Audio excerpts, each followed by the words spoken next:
Good afternoon, my name is Holloway-Hey, and today I'm going to talk to you about the benefits or impacts of employing marginalized populations. The first thing we should talk about is what are marginalized populations? Well, according to Cook 2018, those that are considered marginalized are people who are excluded from social, economical, political, educational norms that the majority of those in a particular area experience. So in this particular case, the context in which we're talking about marginalized populations is going to be those living in poverty. The U.S. Bureau of Statistics tells us that there are 42 million plus working Americans living at the poverty level. So that group is considered marginalized because of their living conditions. They are unable to access or benefit what middle and upper class America normally experiences. So some of the things to know about the marginalized population is also who are they? What is this group predominantly made of? Well, according to the U.S. Bureau of Labor Statistics and Poverty Statistics, the majority of Americans in poverty happen to be minority populations. So that may be African Americans, that may be Hispanics, or our Native American population as well. But ultimately, they are the majority non-white who make up for that marginalization. The interesting thing about that is those groups are also minority in general with the whole US population ranging from about 12 to 13%. So when you take a population that's already very small and then they end up at the bottom of the gene pool or feeding pool per se for opportunity to grow and to see success, they are marginalized times two. So one of the things that I've noticed, and I'm going to give you some background as to why we're talking about this subject, is coming from the HR background, I would see very qualified candidates get missed for opportunities for jobs they were qualified for. And the reason being is there's an implicit bias that we see working in the American workforce today. It's been a problem for many decades despite our investment in diversity and inclusion, education, and awareness. So the practices have changed to some degree, but we haven't had the outputs. And I had to question, why is this going on? So one of the things that I did that I thought would be experimental and maybe help me understand why this was happening was I created an environment where I brought in a lot of people from marginalized populations for a hiring experience.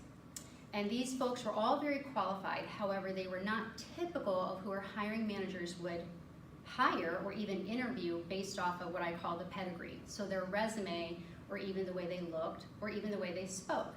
These people were very different from the majority of our hiring managers. So our hiring managers, and this is proven through the Society of Human Resources and many other statistics, typically hire what's most familiar to them, what they're more comfortable with. So it's very subjective, and there is implicit bias that exists in our hiring practices, which explains why, despite the investment we've created in the American labor force, we're still not seeing a balance and an evening out of the demographic change that we anticipated many years ago when we started on this journey. So one of the things I want to talk about is what makes marginalized people who are qualified for jobs special? Why would we want to focus on them more, and how can they benefit us? One of the things in the experience where I brought marginalized people in that I discovered was our hiring managers had an entire day to watch these candidates interact with each other, with strangers, and in very stressful type of circumstances where they had to figure things out. They did not have an opportunity to pretend who they were or to just say things that maybe impressed people. They were watching them in action. How do they respond to stress? How do they approach other people? Are they a leader? Are they a follower? Do they get fussy very easily when too much is thrown at them and the timer's ticking? Are they dominating the group? Are they a coach and a mentor to the group? Are they putting themselves first or last? So a lot of the skills that employers look for in leaders were the things that we were observing with this particular group. And the end result was the top 5 candidates that this group of employers chose were 5 people that they previously denied even considering to interview. The difference was they got to observe these people who were very different from them, who did not fit the profile or pedigree that they were looking for in their minds, not on paper. That was a very unique and interesting circumstance they had never been in before. So ultimately, what's happening is people are not getting the experience with those who are different from them, and they're robbed of the ability to see what this person's truly made of. After that experience, I began to do some research, and the research showed me that we are very much inclined as human beings to change how we think about somebody, to break down stereotypes based on positive interactions with people that are different from us. That's a very big deal. If research tells us this is true and this is how human behavior occurs, it makes sense that we would consider adopting some sort of a model or method like that in our hiring practices, or one would think.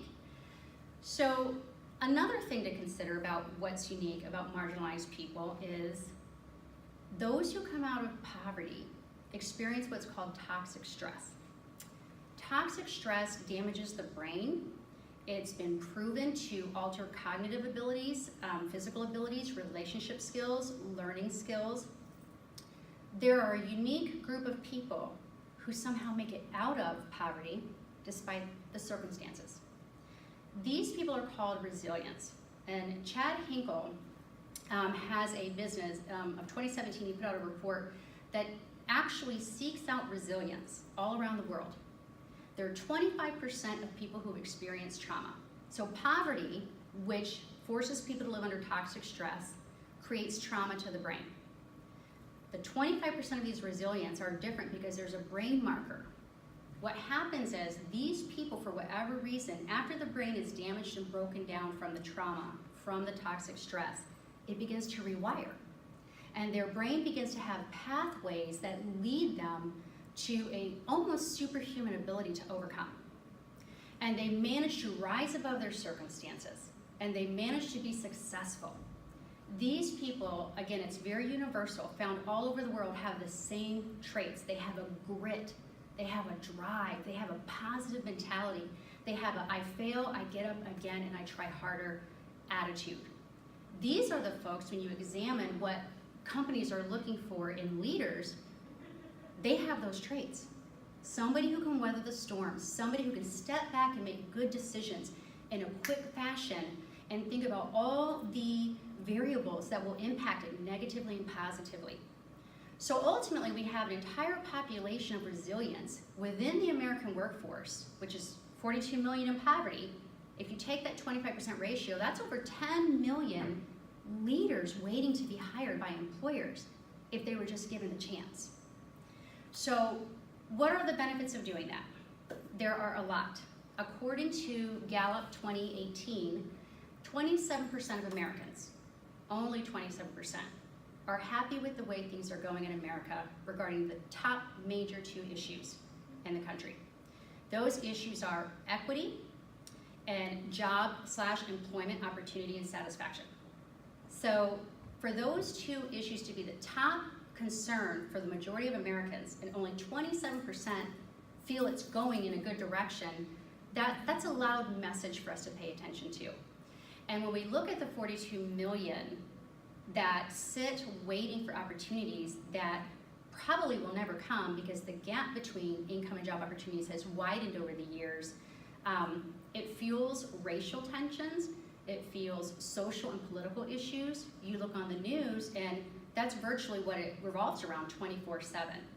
So if we were to get employers to change the way they practice hiring people, if they were to use an observational model like the one I had described earlier, forcing hiring managers to actually observe and watch people in unplanned action and events to see who they really are under the surface to determine if that's the kind of employee they want, research shows, and my experience also showed, they're gonna select differently than they would with the normal common practices we're seeing today. So it makes sense then that we would begin to educate those that are decision makers for hiring decisions on what resilience are, how they can benefit their company, and where to find them. Not only will this help relieve negative attrition with organizations, it will help them become more productive, create greater diversity of thought, and at the same time, it can level the playing field of what some of the most grave issues America's facing today when it comes to equity and equality. So with that said, I want to encourage everyone here to stop and think about where they work, who they work with, how they interact with people, and challenge you to think differently on opportunities to get to know somebody differently and get yourself an opportunity to watch them in an environment that shows you who they really are. I assure you, you will select differently, just like research shows and just like my experiment showed. Thank you so much.